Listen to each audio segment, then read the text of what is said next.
ఆదివారం ఆడవాళ్లకు సెలవు లాంటి సినిమాలు కూడా మన దేశంలో వచ్చినాయి కాబట్టి మనకి ఏ రోజున సెలవు అంటే అందరికీ కూడా ఆదివారం. ఆ తర్వాత కార్పొరేట్ కంపెనీలు శనివారం కూడా సెలవు ఇచ్చినాయి, 2 రోజులు సెలవులు. కేంద్ర ప్రభుత్వ ఉద్యోగులు కూడా 2 రోజులు సెలవులు ఉంటుంటాయి.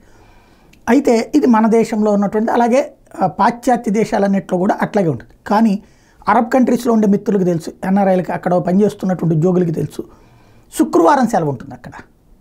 ఆదివారం కాదు సెలవు, శుక్రవారం సెలవు ఉంటుంది. ఎందుకంటే వాళ్ళ మతాచారాల ప్రకారం ఆ రోజే వాళ్ళు సెలవు కిందన భావిస్తుంటారు. మనకి ఆదివారం మతాచారాల ప్రకారం వచ్చిన సెలవు కాదు, బ్రిటిష్ వాడు ఆ టైంలో పెట్టాడు, అదే కొనసాగిస్తున్నాం. మనం అట్లయితే వెంకటేశ్వర స్వామి కోసం శనివారం సెలవు ఇవ్వాలా, లక్ష్మీదేవి కోసం శుక్రవారం సెలవు ఇవ్వాలా, సాయిబాబా కోసం గురువారం సెలవు ఇవ్వాలా, ఇట్లాగ లెక్కలు ఉంటాయి. కాబట్టి మనం ఈ గొడవ అంతా ఎందుకులే, ఆదివారం సెలవు ఇంత ముందు అలవాటైంది కదా అదే అని కొనసాగిస్తాం.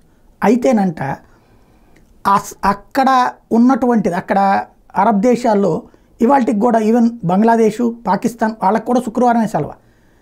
అయితే మన దేశంలో ఏ రాష్ట్రంలో లేనటువంటిది అస్సాంలో ఉందట ఇంతకాలం. శుక్రవారం పూట్లన ఏదైతే అసెంబ్లీ సాగుతున్నప్పుడు 2 గంటల పాటు సెలవిస్తారట, ఇది గ్యాప్ ఇస్తారట. ముస్లిం ఎమ్మెల్యేలు కూడా ఉంటారు కాబట్టి వాళ్ళు ప్రార్థనలు చేసుకోవడానికి.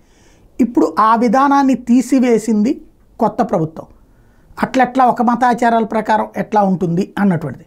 దీంతో మళ్ళీ ఇది హిందుత్వ ఎజెండా, మైనార్టీల వేధింపు, లేకపోతే మైనార్టీలకు ఉన్న గౌరవాన్ని పోగొట్టడం అనేటువంటి విమర్శలు విపక్షాలు ఆటోమేటిక్గా చేస్తే ఇక్కడ ఒకళ్ళకు ఉండి ఒకళ్ళకి లేకపోవడం ఎట్లా అన్నటువంటి పాయింట్ని మళ్ళీ చర్చకి తెర మీదకి తీసుకొస్తారు.